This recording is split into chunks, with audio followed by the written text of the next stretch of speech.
Assalamualaikum warahmatullahi wabarakatuh. Kembali lagi bersama gue Oswal di Kongres Channel Ngawangkong Beres-beres. Nah, di konten kali ini gue mau menghadirkan yang lebih spesial daripada konten-konten sebelumnya, karena kita menghadirkan narasumber, namanya itu siapa, Om? Ade Firdaus, Om. Om Ade. Nah, Om Ade ini tuh seringkali melihat sesosok pocong di lingkungan rumahnya. Yang penasaran, mari kita tanya langsung aja ke narasumbernya. Nah, gimana gitu Om ceritanya? Jadi gini Om, gue tuh kan kalau kerja balik malam mulu. Ya. Dan ini udah beredar gosip-gosip di mana ada gentayangan pocong nih Om, di area rumah gue nih. Warga sekitar gue lah. Warga sekitar. Suatu ketika gue pulang malam nih, itu ada pengajian Om, malam Jumat. Malam Jumat. Yang dimana itu di warga rumah gue tuh malam Jumat tuh wajib pengajian Om. Ya. Nah, setelah pengajian itu sampai jam setengah 9, jam 9 malam dari habis Isya,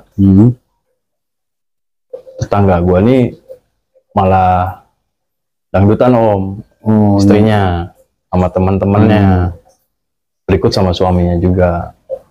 Nah, di situ mungkin daerah rumah gue ini kan emang deket banget tuh sama dua wakaf makam. Oh, deket makam. Ya.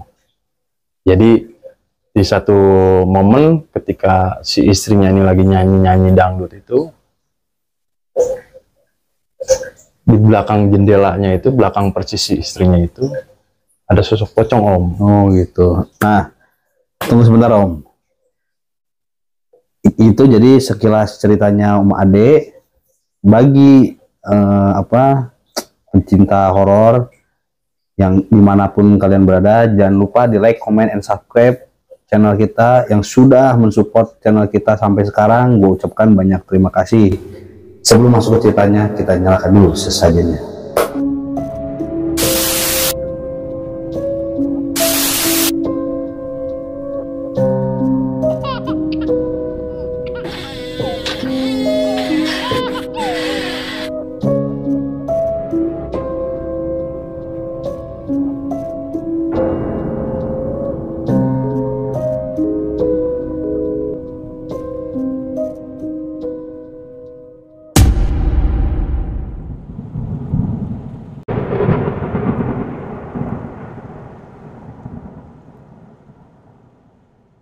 Sesajen sudah dinyalakan, rokok sudah dibakar, saatnya kita mendengarkan ceritanya langsung dari Om Ade. Nah, Om Ade, kegiatan sehari-hari itu sekarang ngapain Om? Sehari-hari gue sekarang kerja Om di salah satu perhotelan. Oh, salah satu perhotelan yang gue masuk tuh seringnya masuk malam Om. Kadang kalau pulang masuk pagi pun pulang malam Om. Oh. Gitu. Dan lebih seringnya pulang malam sih Om.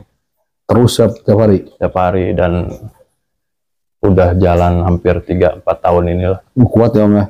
Kuat banget Om. Gue emang hobi orangnya masuk malam Om. Hobi pekerja berarti? Oh parah. Gokil. Buat keluarga Om. Iya, ya. Yang penting dapur ngebul ya kan? Itu. Nah Om, tadi kan ada sedikit perbincangan kita di belakang. Katanya tuh lu sering ketemu sosok pocong, itu gimana Om? Coba boleh dibagiin nggak ceritanya di sini Om? Oh, boleh banget Om.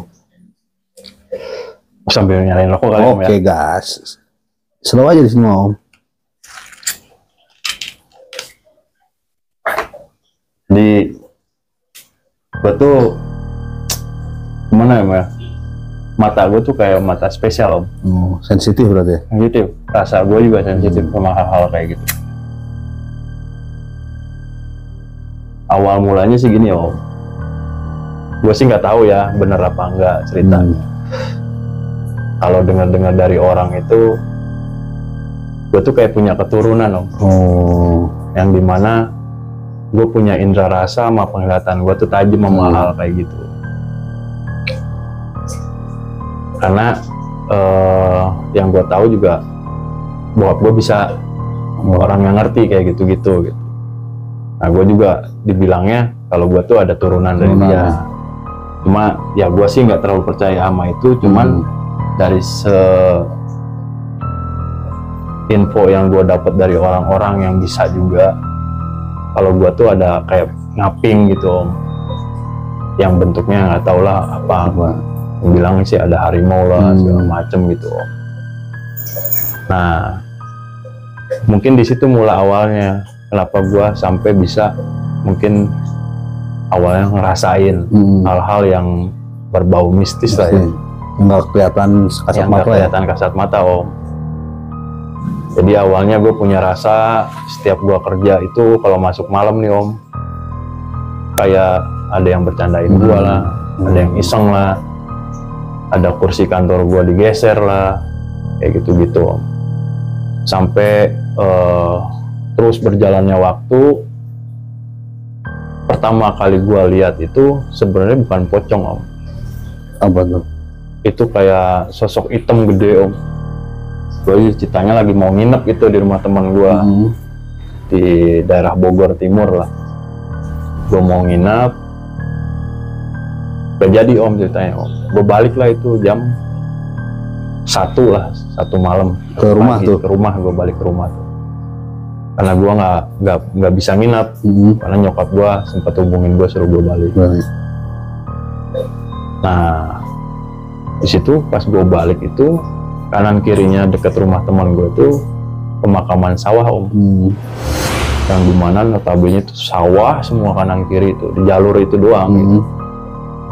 Dan gue beraniin diri balik, sebenarnya teman gue udah nahan untuk gue nggak balik om di jam segitu, cuman karena nyokap nyuruh gue balik, gue harus balik. Nah gue balik nyalain motor biasa om, gue jalan sampai gue pertengahan sawah itu, motor gue kayak berat om. Kayak apa, ada yang nahan apa? Kayak ada yang nahan om, kayak nggak jalan-jalan aja om. Tapi kaki gue tetap di atas, tapi nggak jalan, tuh motor kayak nggak jalan aja. Akhirnya gue berani nengok kanan kiri, ternyata sebelah kiri itu ada sosok gede om, hitam gede. Oh gue sampai merinding ya om. Jadi gondrong gitulah, dia ngeliatin gue om. Sampai akhirnya gue di situ baca yang gue bisa lah gitu ya, sambil gue ngegas motor sampai gue mikirnya wah nyungsep lah gitu, jatuh lah gitu. Gue gas tuh om, sambil gue merem di motor. Saking takutnya itu gue om, karena gue pertama kali tuh ngelihat hal-hal kayak gitu. Setelah gue yang cuma punya rasa doang gitu, diliatin hal-hal kayak gitu kan gue kaget om. Akhirnya gue ngegas, gue sambil merem, dan alhamdulillah gue balik nih. Nah gue sempet cerita sama bokap om di rumah. Gue bilang ini pak, ini kenapa kok bisa lihat kayak gitu ya cuekin aja intinya kata bokap gitu. Oh belum ngasih clue apa-apa? Belum ngasih clue apa-apa, cuekin aja. Kalau itu ngeganggu mah cuekin aja, kalaupun gak ngeganggu juga cuekin aja gitu. Dunia kitanya beda gitu, dia bilang gitu. Dan akhirnya beberapa bulan ke depan itu gue dalam diri gue aja mikirnya kayak gue miris amat ya, gue bisa ngelihat kayak begitu gitu. Sampai akhirnya di kantor gue bisa sampai lihat juga kantor gue, terus sampai jahil ke gue gitu. Sampai gue tuh balik kantor tuh badan gue berat, sampai dia bilang ada tetangga gue om, orang bisa, dia bilang sampai jangan dulu tidur intinya, ntar saya ke rumah kata dia gitu. Ternyata ada yang nempel sama gue om. Oh jadi ngikut gitu? Ikut ke rumah om, itu sosok cewek.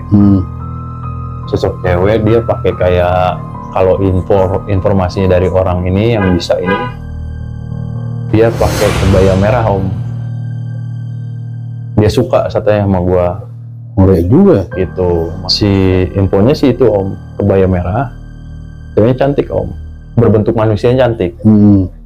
Cuman kalau dia ngerasa ditantangin, dia ngewujudnya kayak ular om. Kalau diganggu Kalau ngerasa dia keusik gitu. Karena si orang tetangga gue ini mau ngusir dia biar nggak ikut sama gue. Dia ngebentuk katanya ngeganti wujudnya. Mungkin dia keusik kali om, rasa diusir dari badan gua. Dia katanya ngewujudinnya ular om, gede.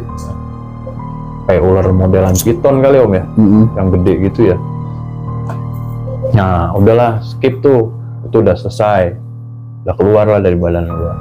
Badan gua tuh rasanya langsung beda om, enteng banget di situ. Nah mungkin selang 1-2 bulan ke depan loh, di rumah gua tuh ada gosip om. Banyak orang yang ngelihat katanya ada pocong, ceritanya gitu awalnya. Cuman gua nggak gubris, gua nggak percaya juga gitu. Bukannya nggak percaya, sebenarnya percaya sama hal-hal kayak gitu, tapi kayaknya gua ilangin lah rasa percaya gua ke ada hal-hal kayak gitu.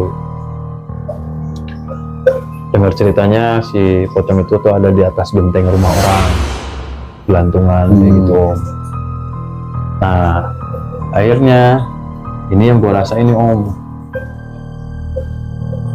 Jadi waktu itu di rumah gua tuh tepat di malam Jumat.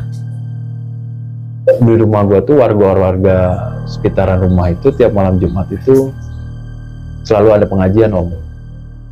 Rutin deh. Rutin. Kalau ada pengajian yang acaranya itu dimulai dari habis Isya sampai jam 9-an lah om. 9-an tuh udah mulai udahan lah gitu. Nah dari jam 9 itu udahan, setengah 10-an lah, ambil spare setengah jam atau 1 jam, jam 10 kalau itu waktu kalau nggak salah ya. Ada tetangga gua karaokean om malam-malam. Karaokean tuh istrinya, dia sama teman-teman istrinya. Itu kedengeran om sampai rumah gua suara karaokean. Gue bilang ini orang aneh gitu, malam-malam karaokean gitu. Orang mau ikut pada ngaji, udah beres istirahat gitu maksud gua kan. Ini malah karaokean om. Gue juga ngerasa keganggu awalnya, cuman karena gua mikirnya udahlah masing-masing aja gitu kan. Nah di daerah rumah gua ini ada 2 pemakaman umum om. Yang satu di gak jauh dari rumah, yang satu di atas daerah rumah juga, cuma di atas kepisah om. Tanahnya luas, makamannya makam umum gitu, sama makam-makam warga lah gitu di situ. Nah, ketika temen gue nih, tetangga gue ini dangdutan tuh karaokean itu, nggak sengaja om, kayak dia ngelihat di videonya yang dia videoin istri lagi nyanyi itu. Oh di videoin? Sama suaminya tuh om, suaminya iseng videoin dia lagi nyanyi. Terus persis di belakangnya istrinya itu kan kaca jendela rumahnya dia om. Jadi kaca depan tuh TV gitu. Dia buat nyanyinya gitu, jadi kelihatannya dari belakang kaca tuh. Mungkin ngerasa keganggu atau gimana gitu om. Awalnya kan gue ngeliat tuh dari video om, video handphone yang direkam sama suaminya. Itu pertama kali gue ngeliat pocong wujudnya, mukanya setelah gue play, gue pause, itu mukanya tuh kayak gosong gitu om. Hitam gitu ya? Hitam om. Dan gue bisa bedain di video itu pocong asli atau bohongan. Kalau bohongan kan dia loncat-loncat tuh. Ya kan? Oh ini asli om, kayak mobil jalan om, terbang gitu. Terus gitu ya, kayak enteng, kayak kapas om. Itu gue lihat, gue gedein, gue pause, gue gedein. Gue sampai mikir, oh ini bentukannya kayak begini gitu. Gila serem juga om. Di situ gue istighfar lah, gitu. Gue nggak mau sampai ketemu nih, gitu kan. Nah satu ketika, beberapa hari kemudian gue balik gawe malam om, kurang lebih jam 11:30 om. Gue naik motor, sengaja gue liat belakang om. Gue penasaran sama orang yang bilang kalau pocong itu ada di atas genteng, lagi ngayun-ngayun gitu. Nah gue naik motor liat belakang, gue masuk gang kecil tuh ke jalur rumah gue lewat atas. Jadi di rumah gue tuh ada 2 jalur, ada lewat komplek, ada yang lewat rumah warga om. Nah gue ngambil lewat rumah warga karena gue penasaran bener apa enggak. Pas gue lewat situ, 11:30 sampai jam 12 malam lah gitu. Itu bener ada om. Langsung lihat gue om. Gue merinding om tuh. Gue ceritanya miring sampai muka-muka nih ketarik. Itu boleh ngeliat, tapi dia membelakangi gue om. Dia nggak ngeliatin gue. Oh, ngeliatin. Di situ gue mikirnya, gue capek. Ya udah, gue jalan aja gitu. Gue cuman bilang dalam hati gue, jangan ganggu gue, gitu. Jangan ngikutin gue nggak ganggu lu jangan ganggu gue gitu. Pemikiran gitu om. Udah tuh, gue balik normal om, gak ada masalah. Di rumah nyaman, santai, biasa aja gitu, ngopi ngerokok di luar sendiri nggak apa-apa. Awalnya gue nggak takut. Jadi selang 1 hari om, gue tuh masuk jam 9 pagi biasa. Gue berangkat dari rumah jam 8 pagi, setengah 8 pagi. Nah, gue bawa mobil tuh hari itu. Gak tau gue dari pagi tuh pengennya bawa mobil aja gitu. Berangkat kerja biasa normal. Gue balik jam setengah 1-an om, karena gue di situ MOD. Pincas lah gitu, gantiin bos gue gitu. Sampai malam. Lembur ya? Lembur. Gue balik, gue keluar mobil nih om. Kan jadi rumah gue tuh depannya tuh parkiran mobil umum om. Umum yang biasanya gue parkir depan rumah om. Ini nggak bisa gue parkir depan rumah karena diisi sama mobil orang. Gue parkir di ujung om. Agak jauh lah, hampir ada 13 mobil lah di ujung, paling ujung gue. Di situ gue udah di mobil tuh pas nyampe gue udah punya kayak feeling nggak jelas nih. Kok gini amat gitu. Kayaknya gue gawe secapek-capeknya gue nggak pernah kayak begitu. Gue punya feeling gitu. Akhirnya gue turun dari mobil, gue sengaja tuh nyalain rokok om. Nyalain rokok, gue jalan.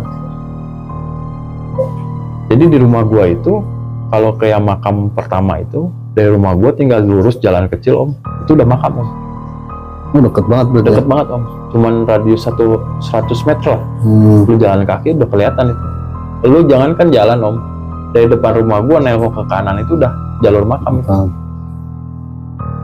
Gue jalan, gue sambil ngerokok. Biasanya banyak ada orang tuh om, biasa tetangga gue gitu ya. Pada nongkrong di situ, pada ngopi ngerokok di situ. Tapi ini nggak ada om, jompling om.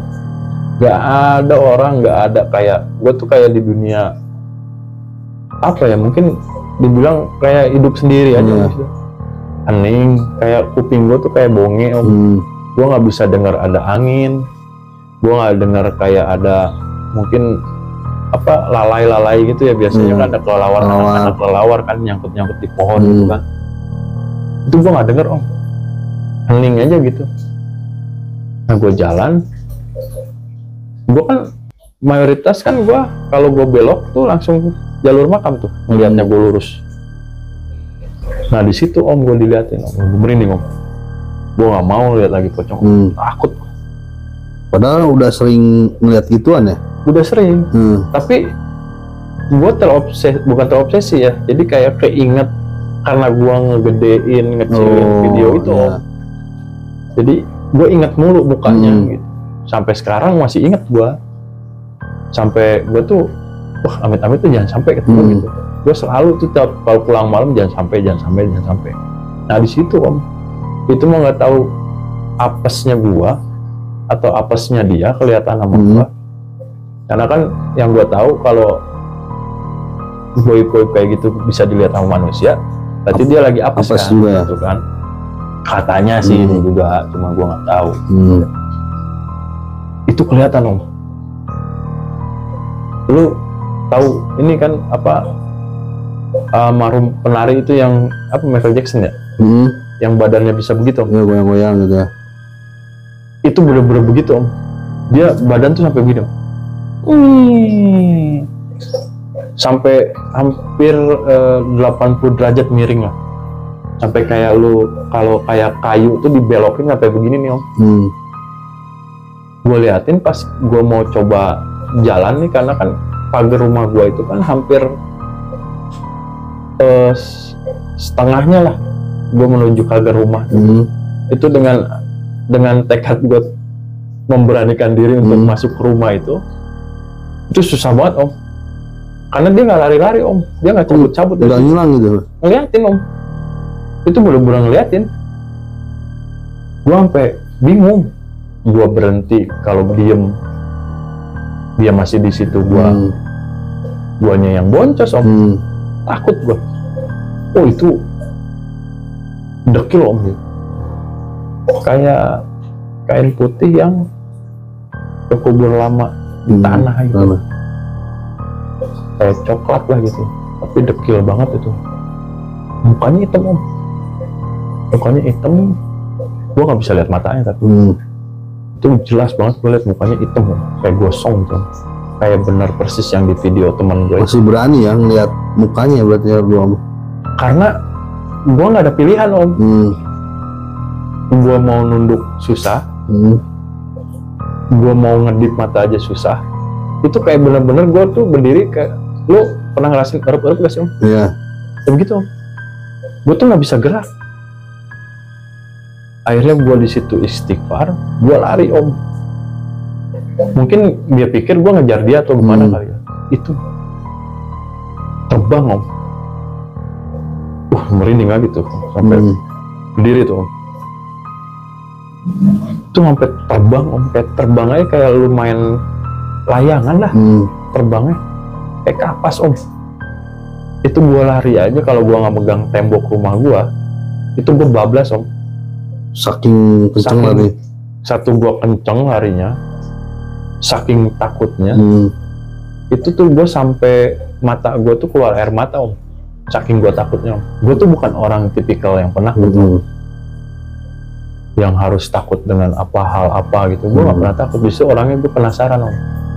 Tapi gue nggak tahu nih, ketika gue dikasih lihat kayak begini, ini real, gue takut om sampai sekarang.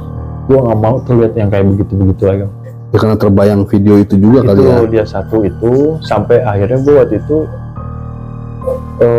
setelah gue lihat si ini nih, si pocong ini,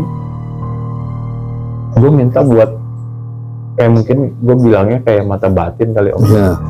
Yang bisa lihat segala indah hal-hal kayak gitu. Minta ditutup ya. Minta ditutup. Itu cuma berlangsung kurang lebih 3 bulanan om, gue nggak bisa lihat. Tapi gue masih bisa ngerasain. Kayak misalkan gue berangkat gawe nih, masuk malam misalkan, gue bisa tahu om, bisa ngerasain kayak ada hawa orang apa, ada makhluk apa ngeliatin gue gitu. Sampai gue kalau datang ke kantor itu om, gue selalu ngomong, gue tuh nggak ganggu gitu, gue mau kerja nyari nafkah. Ini waktu gue gawe di Jakarta om, waktu itu gawe di Jakarta Timur, di hotel, salah satu hotel Jakarta Timur. Gue selalu ngomong gitu om, kalau tiap masuk om, udah assalamualaikum lah segala macem, gue omongin. Masuk loker gue assalamualaikum, gue bilang gue gak ganggu. Tapi masih ada om rasa-rasanya om. Itu cuma bertahan 3 bulan om. Nah setelah 3 bulan gue bisa lihat lagi om, sampai sekarang om. Kebuka lagi berarti? Kebuka lagi. Gue gak ngerti itu. Gue mau tanya sama bokap, udah gak bisa om. Kebetulan bokap gue meninggal, gue gak bisa ngomong, gak bisa nanya apa-apa sama dia gitu. Jadi gue mikirnya ya udahlah, ini mungkin ketisan kali. Gimana caranya aja gue bawa hal baik lah. Kebanyakan tapi orang yang belum pernah ngerasain tuh pengen dibuka sama batinnya gitu ya. Tapi itu orang-orang so tau sih menurut gue. Udah ngerasain mah ketar-ketir gue yakin gue. Alas gitu ya. Kalau dia punya mental baja, ya sok aja gitu. Tapi kalau mentalnya masih kecil-kecilan mah minta dibukain jangan deh. Gitu. Itu om ya. Makasih banyak om sebelumnya udah mau berbagi cerita sama kita. Gak apa-apa om, santai om. Gue juga pengen cerita banyak sebenarnya sama orang-orang. Gue udah gak bisa cerita sama siapa-siapa. Masalahnya sama hal kayak gini kan gak banyak orang bisa percaya kan. Nah, buat yang nonton, yang paham, boleh di komen buat masukan-masukannya, buat masukan Om Ade juga ya kan. Barangkali ada yang lebih paham di sini om ya kan, bisa sharing lah. Dan buat para penonton kongres yang mau berbagi cerita kayak Om Ade, boleh di DM, di email, semua linknya ada di deskripsi. Sebelumnya makasih banyak sudah menonton video ini, dan jangan lupa jangan di skip. Bye.